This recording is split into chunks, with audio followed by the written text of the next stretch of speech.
Good Monday morning, everybody. We are back at it out here on this pond project. This is I guess you could say the start of day 3, though I started this job on Saturday. We only worked about 4.5 hours on Saturday.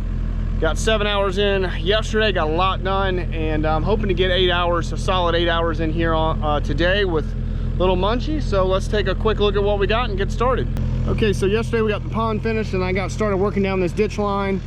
Got about to here, so really we're just kind of working our way down this ditch line and just cutting this stuff back. And once we get done, we can start doing some of the handwork, trimming up around some of the trees, try to get the bucket on, drag that tree out of there, and just clean up a few things and blow some of the mulch out of the grass. And I'm trying to keep everything kind of, you know, as much out of the grass as possible. That's why I'm trying to cut everything with the mulcher parallel to like the ponds and the ditches and stuff. And that's kind of helped keeping the mulch from going all out here in the grass. Though stuff does go everywhere, you can't keep it, you know, exactly from going out in the grass. It's not a perfect science, but I'm trying. So, but so far it's doing pretty good. Haven't had too much of a mess. So let's get into this jungle right here and get to grinding. Hey everybody, if you're interested in getting one of these mulchers, please contact my friends over at CCE Equipment. They're a full line dealer of Prena, Thinness, CMOF, Fecon, Loftness, as well as ASV and Wacker Newson equipment. They carry a full line of stuff. They do sales, rentals, they ship nationwide. If you need anything, please look them up and use the promo code IDIGIT and they will hook you up. Thanks guys.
My goodness, folks, what a day of mulching.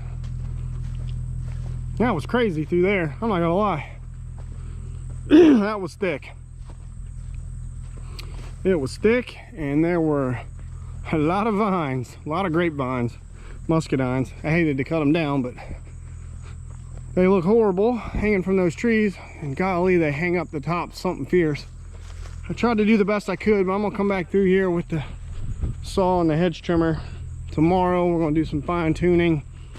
I gotta kind of clean up by hand around the pump station here, but yeah, that looks pretty good. I still got a little bit of work left to do, but the bulk majority of the mulching is done.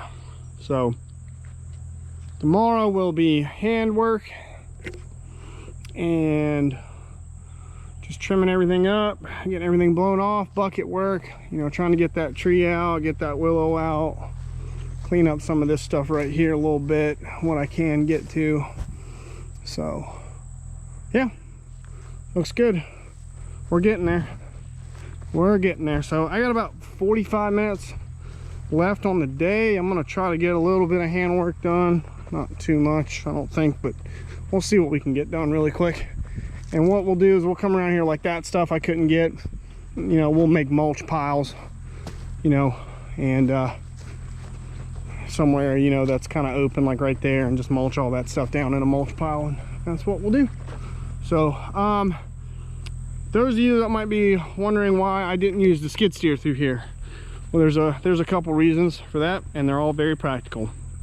One, the only real area you really could have used the skid steer would have been right down there where that section was really wide. Most of this you would have had to come through here in a lot of areas and mulch going in like this, which would have made everything throw back out this way into the grass, and it would have made a mess. Second reason is the vines. The skid steer is great for just hogging stuff down, getting it down, and especially in open areas. These vines, like you guys saw me, I was literally taking the mulcher and having to like use the back edge to pull some of these trees and these tops down, to get them down on the ground and get them processed, because they were all just gum up in those vines, or the tops are all gummed up in the vines, and you cannot do that with the skid steer, nor is it really great to reach that thing up there. It doesn't do a great job of reaching way up and cutting those vines like the one on the Mini does. So that's reason number two. And you could have done this with a skid steer, it just would have made a mess, and you'd have been back in here, you would have had to bring a Mini, or you'd have had a ton of handwork, aggravating handwork. But you would have needed, you either would have had to do a ton of aggravating handwork, or you would have needed a Mini with a bucket to come back by and rip down and grub out and make a bunch of piles, and then come back through and mulch everything else down. And you probably would have made a mess of everything out here, much worse than what I did. Number three is the fact that my skid steer is an hour and a half from this job, down on the farm job, an hour and a half south from here. So that'd have been a 3-hour round trip to go down there and come get it, and then take the mulcher back off, put the bucket back on, and go back down there, finish what I need to do, and then come back with it. So yeah, I wasn't gonna do all that for, you know, 2-3 hours worth of mulching work. You know, no, that wasn't practical. So all right, more to come tomorrow. I'm letting the Mini cool down and put some fuel in it before I go, and I'm gonna try to get a little handwork done. But I wanted to explain that, why I wasn't using the skid steer for this, and using the Mini. Did a great job. I got all this cleaned up back here along this ditch line. This all looks good.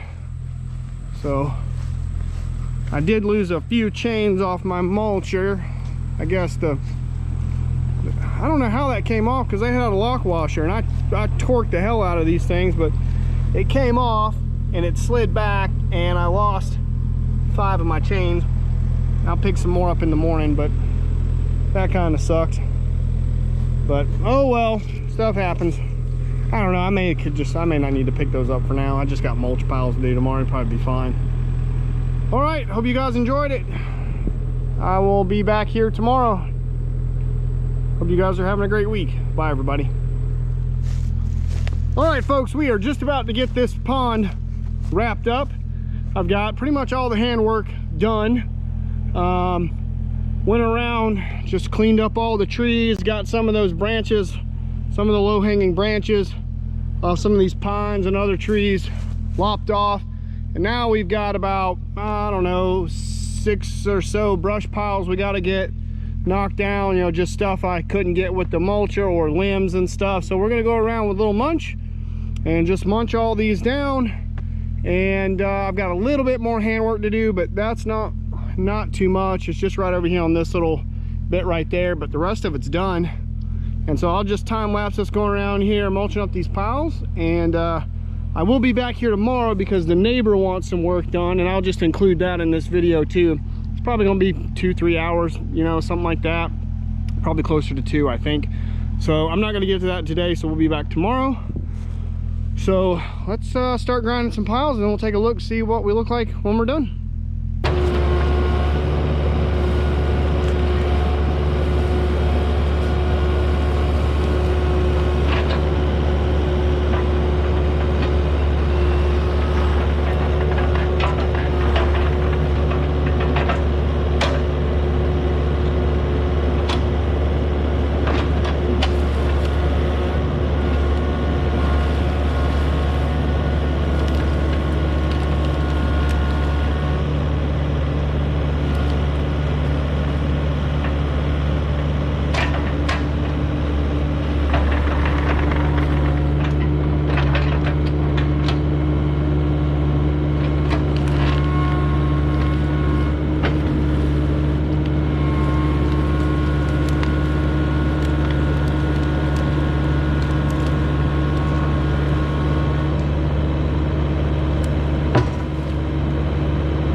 Okay, everybody, pond is done, ditch line is done. Got the piles ground up, and yeah, this is the front part. We'll walk back over here and take a look at the back. I went around, tried to get what vines I could all down the ditch line off those trees, so we'll go take a look at that really quick too. All right, here's the back house side. Went through again, just tried to get those vines as much as I could.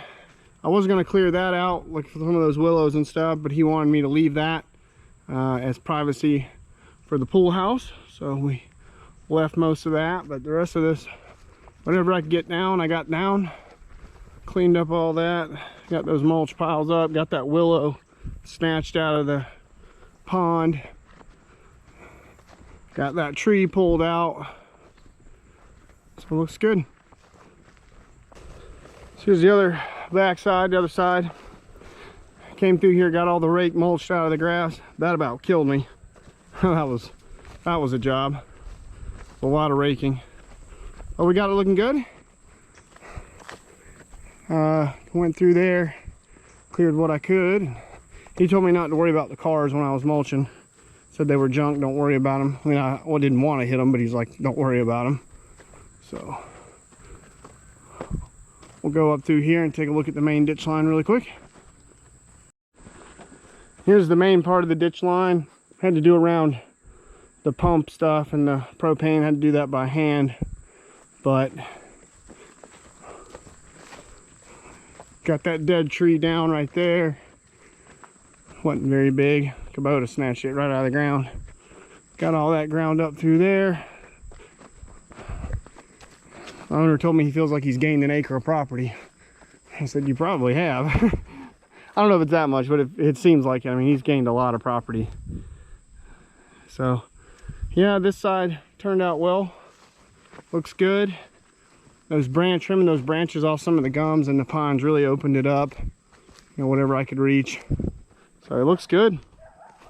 All right, this is done. I'm gonna go over here and take a look at what the neighbors got. All right, so we're gonna do a quick little job for the neighbor here. So brought Munchie over here, and he basically just wants me to reach up and just kind of knock this line back all the way out to the driveway. Even those flowering bushes, basically just shave all that back and just kind of shave all this back up as high as I can reach, and just kind of knock it back a little bit. Told me not to worry about the shavings. Don't have to worry about the clippings or the shavings. Just knock it all back and he'll take care of the rest, and that's that. So let's fire up little Munchie. We'll do a quick time lapse and see what it looks like.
right, everybody, that turned out well. Owner is super happy with that, and he told me not to worry about the clippings. He's going to bring his riding lawnmower through here and just run over all that stuff and blow it all back into the edge there. And it's all just all little stringy little pieces, nothing that would hurt a riding lawnmower. So he was like, man, do you know how much work you saved me trimming that back? And so I think he's going to have me come back maybe once or twice a year to cut those back. He said he usually cuts them twice a year because he's like, they just grow like crazy. But yeah, he's super happy, looks good, and yeah, we're out of here. So I'm gonna load this thing up. We got more projects to do, and I will check you guys on the next one. Bye, everybody.